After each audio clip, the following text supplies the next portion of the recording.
Good afternoon, everybody. My name is Joelle Sarles, and I'm a staff scientist in the NIH MRI research facility in NINDS.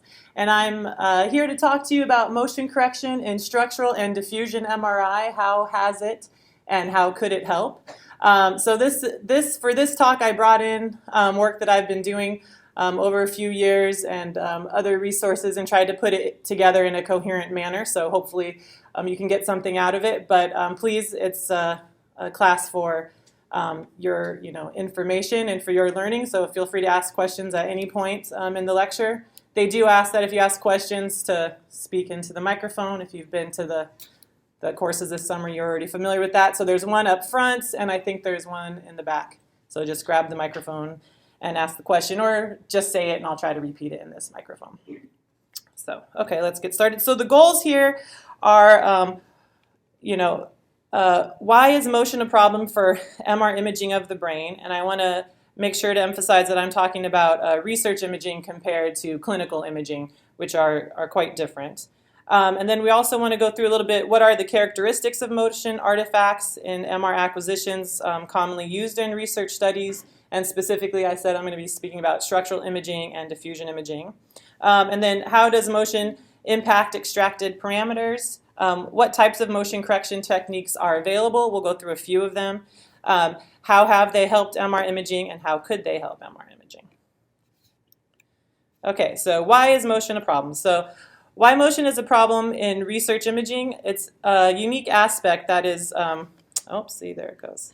Sorry, some of these slides I think have some timing, so I'm going to have to hit pause as we go along, but sorry about that. So in research imaging involves processing and analysis of images with software, and the software is used to extract values and then also to calculate quantitative parameters like mean diffusivity, and then also determine group differences. And in research imaging, exams are long. We often want small voxels, and multiple volumes are needed to calculate the quantitative parameters. So research imaging is also restricted from sedation because we're not doing it for a patient's benefit. So if we have a population that is more prone to movement, like pediatric populations, where in clinical imaging they would sedate them so that they could get a nice motion-free MR image, then in research, because it is not to the benefit of the patient, we can't use any of those types of methods like sedation. So we are just restricted to the imaging side. So when I think of clinical versus research, it's more like man versus machine. And so you can see here is a structural image where we have some pulsation from the brainstem, and you can see how this shows up is a repeated of the pons here, repeat in the brain in the phase encode direction. And so a radiologist could easily see this and read past those repeats and just see that it's the pons here and that those are motion artifacts. But our software that does the quantitative analysis is going to just take this intensity and use it for what it is. So in research, we're a little bit even more sensitive to these motion artifacts. So structural imaging, specifically, why is motion a problem? Well, a lot of people use structural imaging for morphometry studies. This typically utilizes T1 weighted MRI, so an MP-RAGE or a flash type of image. And we want high resolution to be able to get more precise measures, so this takes long scan times. We need to use 3D acquisitions for a greater SNR. And so that means that all the case space data is used to reconstruct every voxel. And morphometry measures are based on automated tissue segmentation, so this requires high gray white matter contrast and also very sharp boundaries.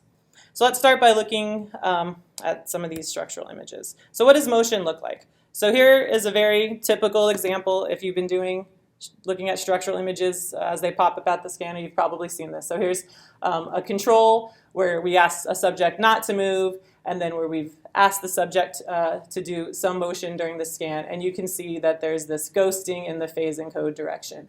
And it shows up as these kind of ripples because of the sharp edge here. And it looks like ringing artifacts. In addition, there's also blurring. If you look at the gray-white matter boundary, it's been, so sorry. it's been blurred from the different positions being averaged together. So we've got these two main effects that we're working with. Yes. Okay, so here's an example of where we took this motion corrupted data and ran it through FreeSurfer to do some automatic segmentation to get us the cortical surface and subcortical volumes. And we can see some of these ringing artifacts here and how it affects the ability to differentiate between that gray-white matter boundary. In addition, we can see areas where the outside of the brain is basically that surface is missed and it was brought in, and this was due to the artifact. So this part of the cortex is not even being counted in the segmentation. And here's another view. I'm going to have to be fighting this the whole time. I apologize. In addition, there's some other artifacts that we see that are typical. Is this eye movement here, and then this phase encoding. These artifacts here also come through and can affect the segmentation in some of the subcortical structures. So what does this look like? My colleagues and I also performed a study to evaluate the effects of motion on these morphometry measures. So we acquired 1 millimeter isotropic MP-RAGE data of 10 subjects. And the subjects were asked to remain still for one scan, which was used as the control condition. And then they were also asked to perform a figure-8 motion for 10 seconds on cue. So we knew exactly when in the case space it was occurring, and we kept that consistent for each of the scans. And then we used FreeSurfer to extract cortical thickness, cortical volume, and subcortical structure volumes, subcortical structure volumes. And here I'm showing results from the right hemisphere of the normalized percent difference from the control condition measure averaged across all the subjects. And because of motion, the cortical thickness is underestimated, as well as the total cortical volume. So you can see that this is a negative percent difference compared to the control condition.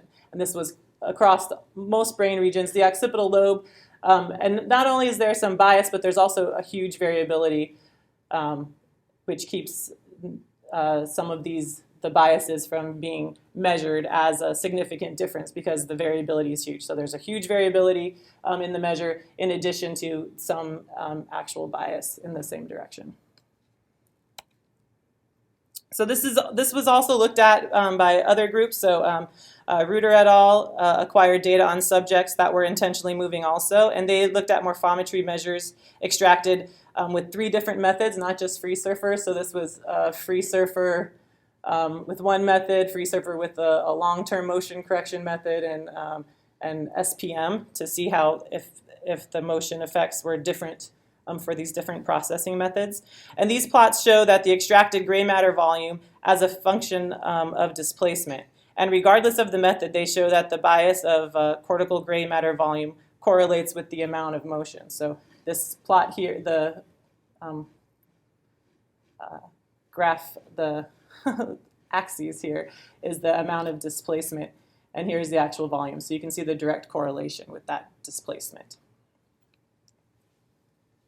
And so one might think, well, I could easily identify data sets that have artifacts due to motion, right? You could see it in that other data set. I'll just remove any subject that has that amount of motion in it. And so they looked at this too, and upon visual inspection, data sets that had an RMS displacement greater than 10 were readily identified. And so you can see that if you remove those volumes, you'll still see this consistent correlation of the displacement and the gray matter volume. So even if it doesn't get up to that level of you being able to visually see the artifacts.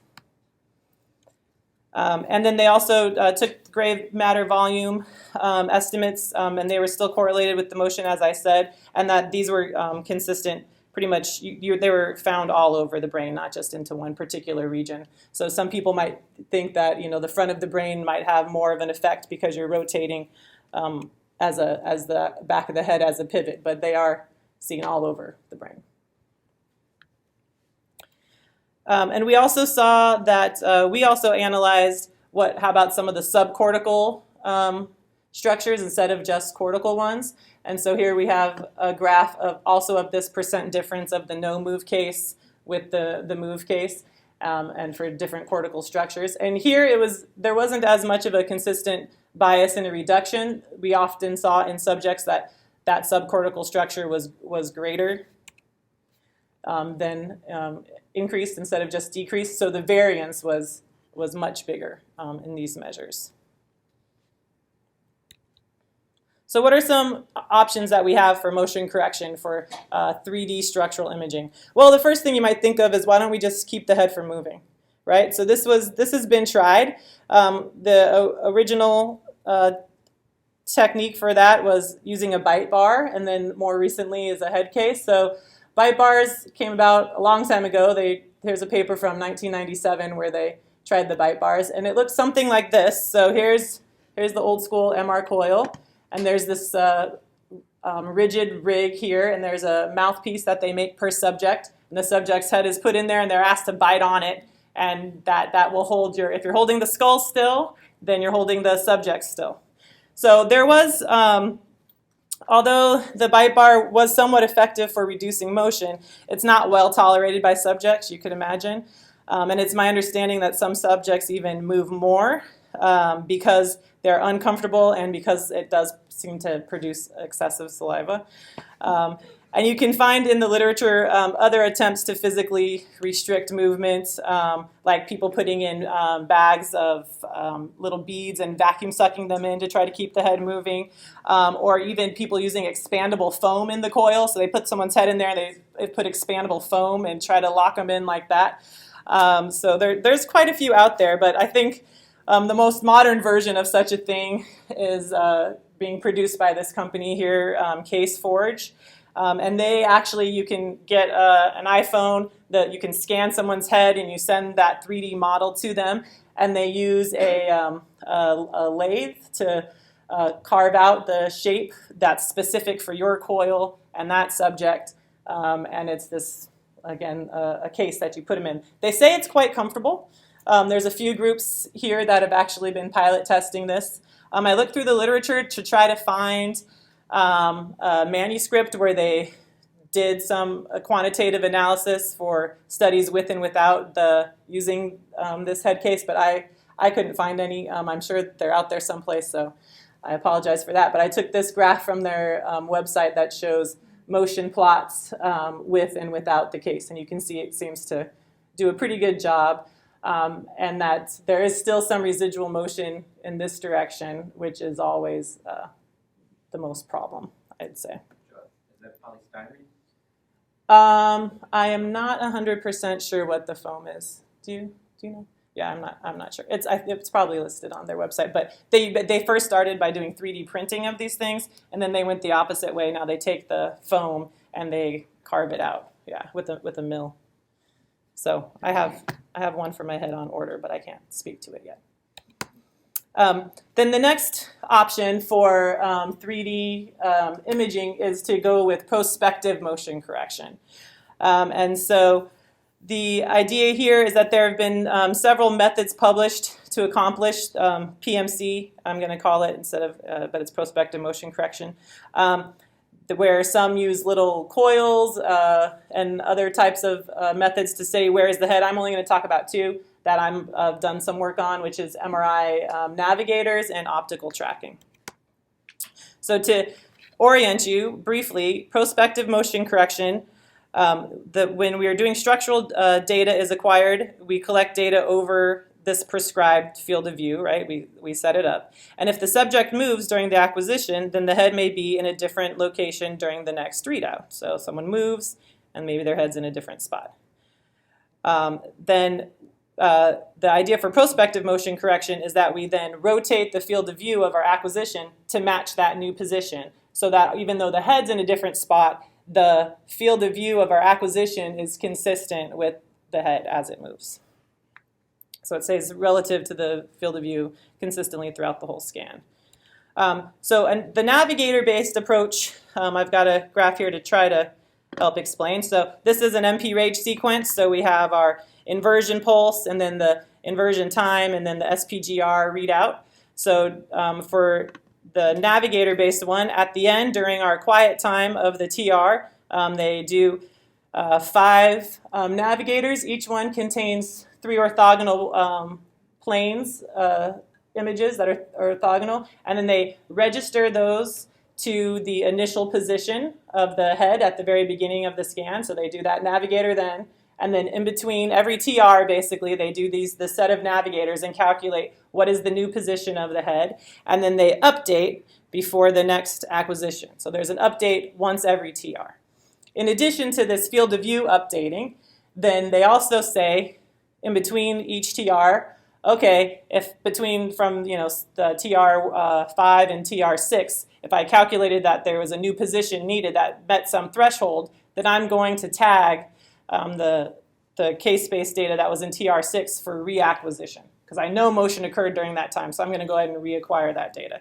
So then there's a part at the end where there's the reacquisition. So if during the scan someone moves 10 times, then there'd be 10 more TRs at the end that the data gets reacquired.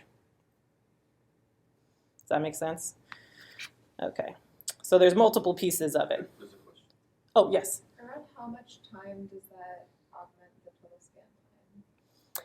Or does it depend, I guess, on how many times the person moves? Yeah, so the question is, what is the amount of reacquisition that's needed? Yeah, so it depends on the subject. So definitely for a subject that's just moving, coughs a couple times, moves a little bit, then you have a few, so it only adds a little bit of time. We have had cases for groups that are actually trying to use this in practice, like with pediatric subjects who are moving a lot and maybe half their data needs to be reacquired. Well, this whole navigator system is still happening during the reacquisition piece, so then they reacquire more, and they get stuck in a loop of a never-ending scan, and they just have to cut it off. The sequence itself, though, however, lets you pick. Do you want no reacquisitions, or do you want to say I'm only going to use 10% of my scan time for the reacquisition? So we actually wanted to see, is this piece needed?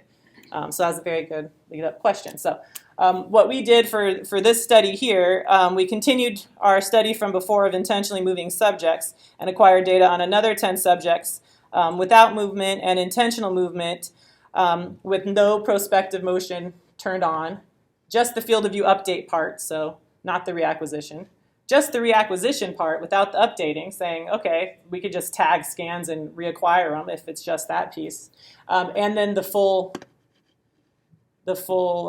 combination of the field of view update and reacquisition. And so, without the prospective motion correction, you see all the ghosting.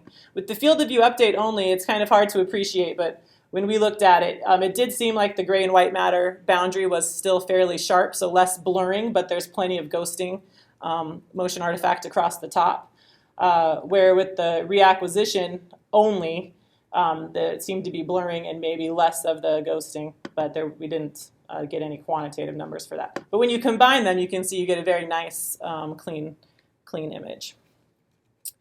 So we also performed our quantitative evaluation of the morphometry measures. We calculated the average % difference of cortical measures extracted from FreeSurfer again and compared them with the no movement control condition.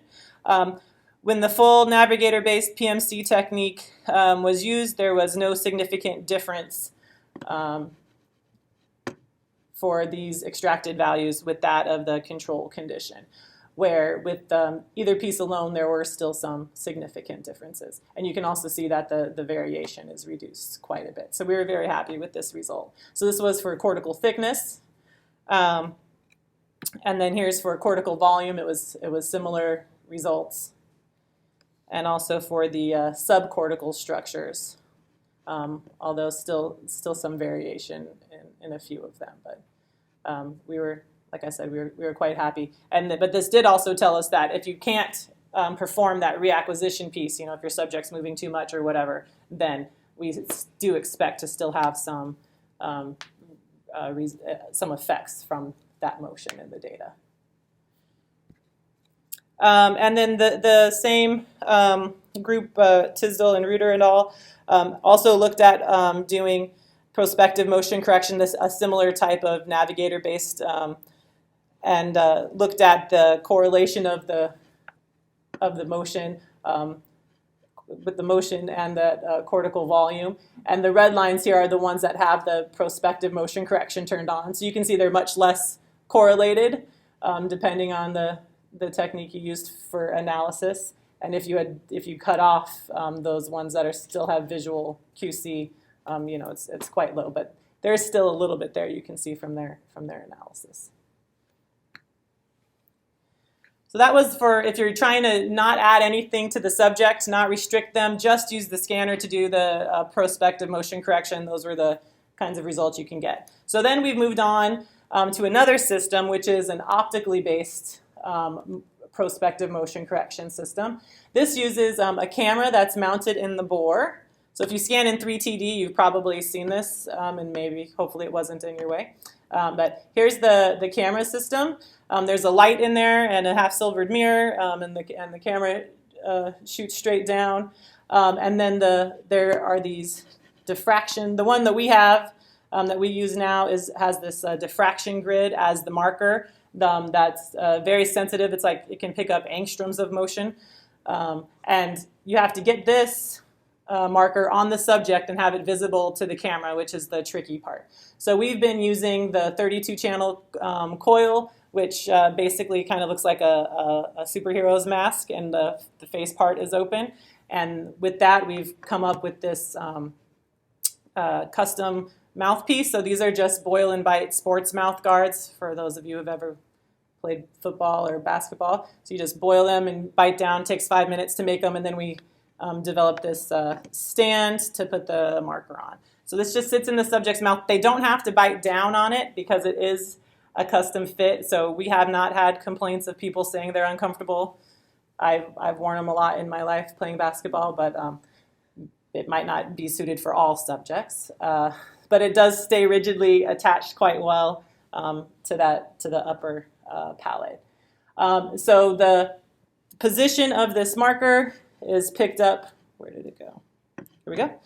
Is picked up by the camera. The camera sends the information through the fiber optics to the processing unit, which then calculates the position, sends it to the scanner, and the scanner uses that information, again, to update the field of view. And here, instead of it being once a TR, it's before the acquisition of each case space line. So the update time is a very high temporal resolution. But there is, for all that, getting the information there and the calculation, there is about a 20 millisecond lag from the position to the update at the scanner.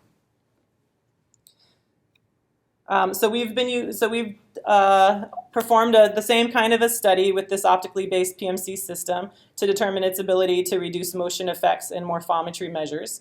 The study had 10 subjects with data acquired without motion and the PMC system off and on, because we wanted to make sure that just having the marker, if someone wasn't intentionally moving, didn't add errors to the data, from breathing or other sorts of things. And then we had the subject intentionally move by doing a repetition of 3 nodding up and down, like yes and no, on cue during the scan so that it was consistent. And then we have with the motion without the PMC and with the PMC. And so here you can see that the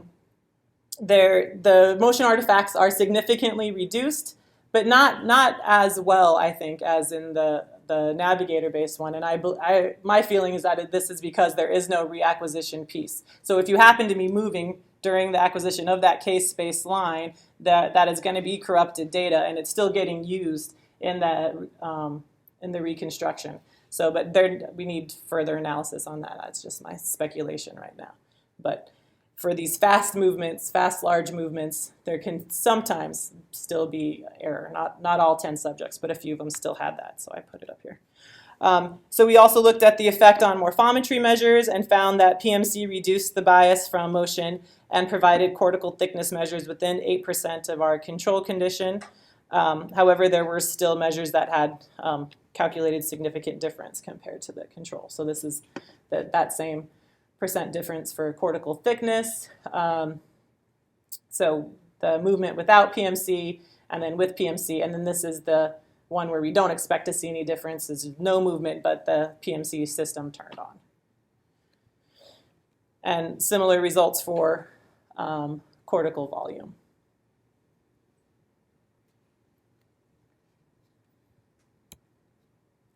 So where the optically based PMC systems seem to have the greatest utility is that of ultra-high resolution structural imaging. So if you want to go to very high resolution, you need really long scan times, and it can be up to hours. So this requires prospective motion correction even for cooperative subjects, because here movement, even from breathing, your head kind of rocking a little bit, even from breathing, that movement is greater than the voxel dimension that you might be going for.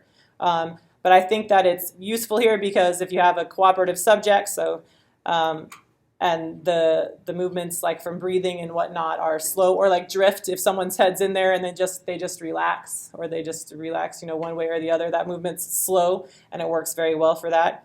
And for ultra high resolution imaging, it can't be navigator based because the feedback is too slow. You'd end up reacquiring too much, and because the actual readout part is so long that you're going to have motion during that time. So being able to update before each case baseline is quite advantageous. So we've used the system on 3TD to get 0.6 millimeter MP range data at 3T, so it's a 3T system. This takes about 33 minutes. So here's a very cooperative subject without the PMC and with the PMC turned on. And you can see that there is some blurring in the frontal lobe. So this looks like pretty nice data until you look at this one, and then you see how clean it is when you have those corrections. And if you look, I didn't grab it. I'll include next time. The graph of the motion plot. So you see the nice slow breathing movement in this direction, and you can also see on top of it little cardiac pulsation. Now I'm sure we're not correcting that, but you can actually pick it. It picks up, the marker picks it up. It's quite impressive. And beyond 0.6 millimeter, if you don't think that going from 1 millimeter to 0.6 is that exciting, then there's also been this publication that did 250 micron MP range data at 7T, and it took about 7 hours to get this data.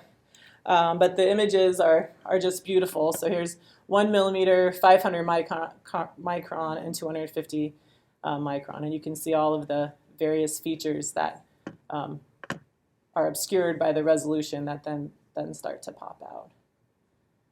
Very impressive. So we hope to be able to do this type of thing on our 7T soon. Okay, so that's the end of the structural imaging. Does anyone have any questions or discussion points? We're supposed to be encouraging discussion before moving on. No? Okay, all right, we'll move on then. So now I'm going to speak a little bit about diffusion-weighted imaging. I'll talk quite a bit about why motion is a problem. So in diffusion-weighted imaging, our contrast comes from microscopic random motions of water. So it's sensitive to macroscopic motion, so rigid body motion. Also, the diffusion variable is measured as a change in the image intensity. So anything else that changes image intensity will be calculated in the diffusion coefficient. It utilizes large amplitude and long duration diffusion gradients, and any head rotation during that time induces additional gradient moment, which will cause artifacts, and I'll describe that a little bit more in a bit. Also, we need multiple volumes to be able to calculate our parameters. So this is also long scan time, so it's prone to have people moving in the scanner. So first, diffusion imaging is typically acquired with single-shot EPI, as are many other MR techniques for research like fMRI and perfusion imaging. So this is mainly due to the fact that multiple volumes are needed to calculate the quantitative parameters from these methods, and SSEPI is time efficient. It's also insensitive to bulk motion, as the phase errors from motion are consistent within the case space data that are used to reconstruct each individual slice. So motion doesn't cause the same type of ghosting artifacts that we see in structural imaging.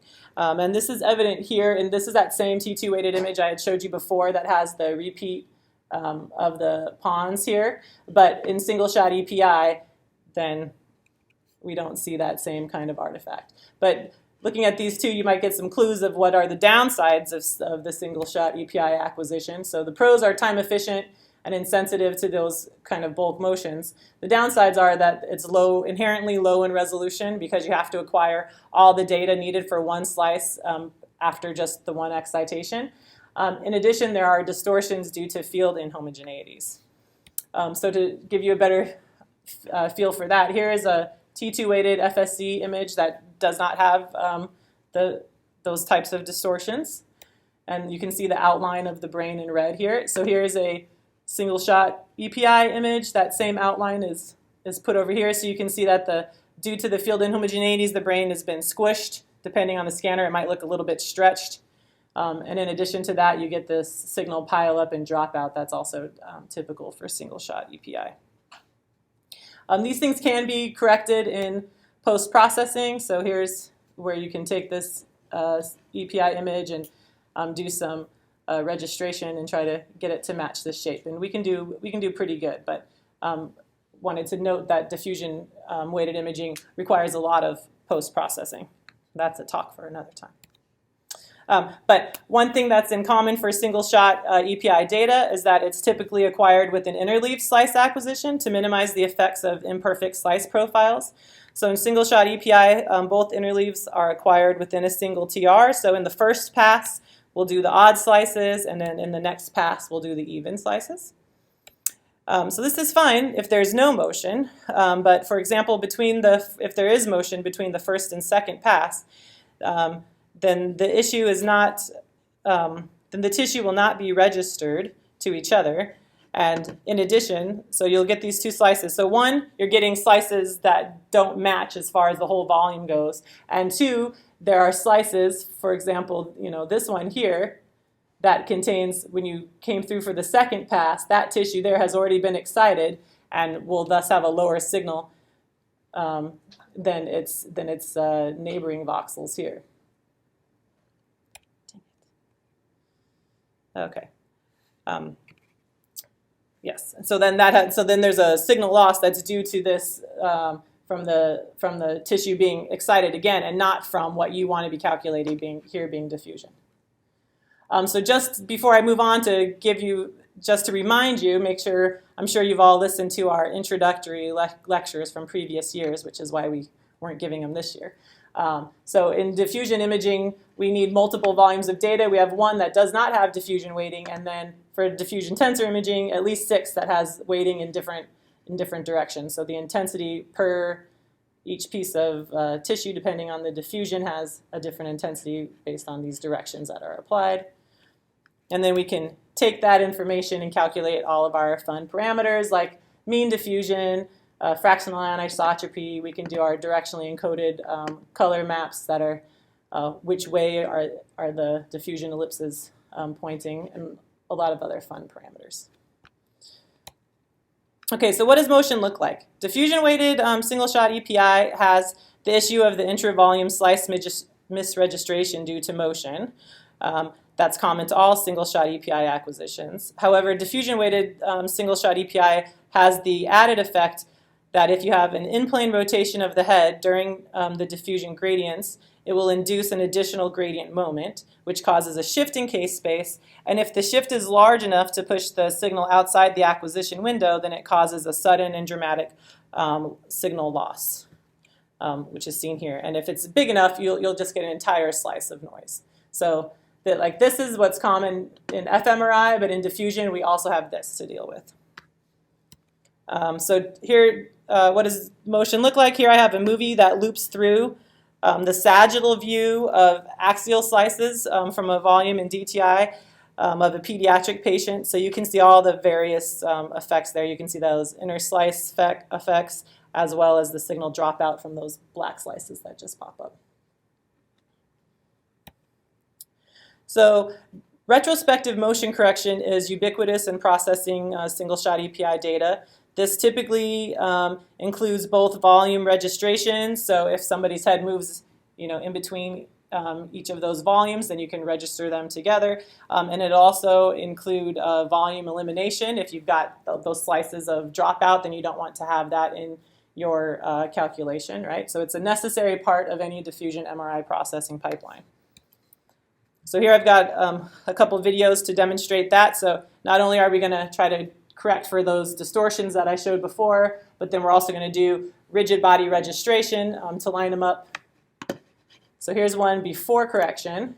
You can see the head shaking a little bit, and you know, from the misregistration and the distortions. And then after correction, you can see the outside of the brain is nice and stable, and the shape is nice and consistent. And then now we just have the intensity changing inside due to all the different diffusion directions and weightings that we're applying.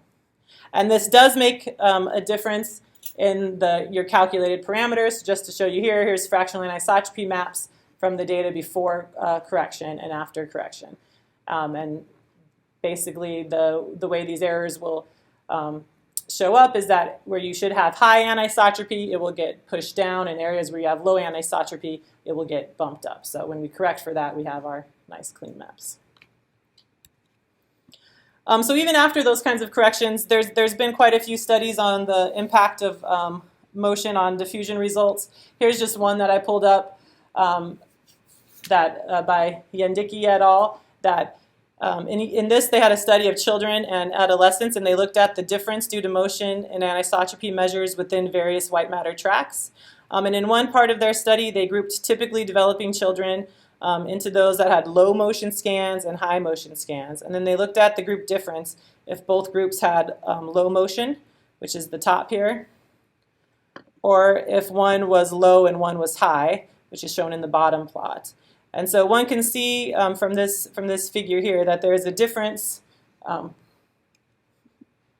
the calculated diffusion parameters if there's a difference in the motion, and that it is also kind of how much that difference is dependent on where in the brain it is, which one of these tracks that they were looking at. So even with that type of correction, the data can still be somewhat affected. And then I also wanted to show this, which is data from a collaborative study that I did with Philip Shaw, where we collected DTI data also on children and typically developing and those with attention deficit disorder. And we performed a visual QC of every volume and found that many contain slices of dropout due to motion. So a standard solution, as I said, is to remove these volumes of data. And when this strategy was applied to this data, we saw measured changes in the diffusion parameters based on the number of volumes that we removed. So this is the plot of the mean value of FA in gray matter as a function of the number of volumes that were removed. And so you can see that, so it's not, the plot is not the number removed, it's the number processed. So more removed was up here then. And so this is gray matter where we expect to have low anisotropy. And basically, as the more data that we removed, the higher the anisotropy was calculated. So here we are trying to remove the effects of motion by taking those volumes that we know were corrupted out, and what we ended up doing is inducing a bias in the data in that way. And I think part of this is because I wanted to point out that identifying volumes that contain motion is not straightforward as it might seem for DWI. So this figure here is from a study by Gumis et al., and it shows the resulting signal loss in a phantom due to the additional gradient moment from rotational motion in diffusion-weighted acquisitions. So the top plot is for an additional gradient moment on the read axis and shows the characteristic rapid loss of signal. So here, as someone moves a little bit, it doesn't affect it as that center of K space is shifting, and then as soon as it gets outside that acquisition window, boom, it's easy to see all that signal loss. But the bottom plot is when the motion is in that slice direction, and it's a much smoother drop in signal loss. So, at what point would you be able to visually say that it's a bad volume? It's kind of corrupted at this all along, but maybe you wouldn't start QCing them until down here. So it's hard to be able to just visually inspect and remove the volumes and get them all, I think, as part of it. So what else can we do for diffusion imaging besides the retrospective motion correction, which helps a lot, but maybe is not, everything that we need. We can also try physically restricting the head. Those head cases would work for diffusion. No reason why they couldn't. We can also try some prospective motion correction. I think the MRI, the navigator-based ones are out because that requires extra time. It requires some quiet time in your sequence. Diffusion-weighted sequences don't have any extra time. We're packing in the slices. They're already very long. In addition, these navigators would disrupt that the spin history of the slices from the way that they're acquired. So I think that one's out. So that leaves us with the optical tracking type of method. This has actually, it seems promising, and there are a couple of papers in the literature that have done it. So the first one is by Gumas et al., where they looked at using that same type of camera system for diffusion-weighted imaging. And so not only did they do the update of the field of view part, which reduces that inner slice issue that we've talked about, but they also measured the motion during the application of the large diffusion gradients and applied a small gradient to null that extra moment that was accumulated. So this method effectively shifts that center of K space back within the acquisition window and recovers the signal loss. And so here's a figure from their paper where they've got a subject that's performing motions, and here's the plot of rotation in Z and translation in X, and you can see the dropout of slices. That's typical, and some of them are dropped out quite a bit, and some maybe just a little bit less, like I was talking about. And then with this gradient, correct this little blip of a gradient to correct that extra moment that was accumulated, they were able to recover the signal in those slices. So it seems quite promising, but there have been very few papers that utilize this method that have been published, even though it looks quite dramatic. So I'm guessing it's maybe hard to calibrate or maybe not that robust. I'm not sure, but I'm hoping to do this type of work in the future with our optically based system. And then I also wanted to point out this work by Herbst et al. They also utilized an optically based PMC system to try and correct for motion in a simultaneous multi-slice diffusion-weighted acquisition. Here they did not apply the gradient moment nulling aspect, but rather they used the position information from the camera to update the field of view and then also to do phase correction between shots for their reconstruction. But I wanted to show this figure because here we have their phantom, and the marker is up here. And so they've rotated the marker, they've rotated the phantom, and you can see that the registration worked. But if you look, and here's another position where they've had the marker slip, so it's not really relevant to. But what I wanted to point out was that even if you get all of the field of view updating part right, you can see that the shape of the phantom is different, right? Here you've got a certain shaped ball, which isn't perfectly round because it never is for diffusion imaging. But if you look here, it's squashed in one way. Here it's squashed in a different way. So even if you get the slice, you're actually acquiring the exact same slice every time. If your head is moving in our it's not a perfectly homogeneous magnetic field, the brain shape, as I showed from the distortions, will be changing. So even if you get the slice the same, it's gonna have a different shape. So I think this is quite promising, but there's a lot of work for us in the field of diffusion imaging to do before something like an optically based prospective motion correction system can be used robustly and routinely. And I haven't even brought up the issue of different diffusion directions for different slices as you do this in real time. So that would be another aspect. But so in summary, motion does affect extracted parameters. There's increased variance, but it can also introduce a bias. Oops. There we go. Okay. The bias may correlate with the amount of motion and induce false results, as motion can vary between study groups. Removal of motion-corrupted data does not alleviate these effects. It does not remove the correlation for the structural data, and it may induce a bias, as I showed with the DTI data. And basically, I wanted to conclude that we need a toolbox of techniques to compensate for motion in research imaging, as was the conclusion by this review by Zaitsev. And I'd like to acknowledge my Dr. Banatini for inviting me to give this presentation, and my colleagues who contributed content to these slides, and of course, you for listening.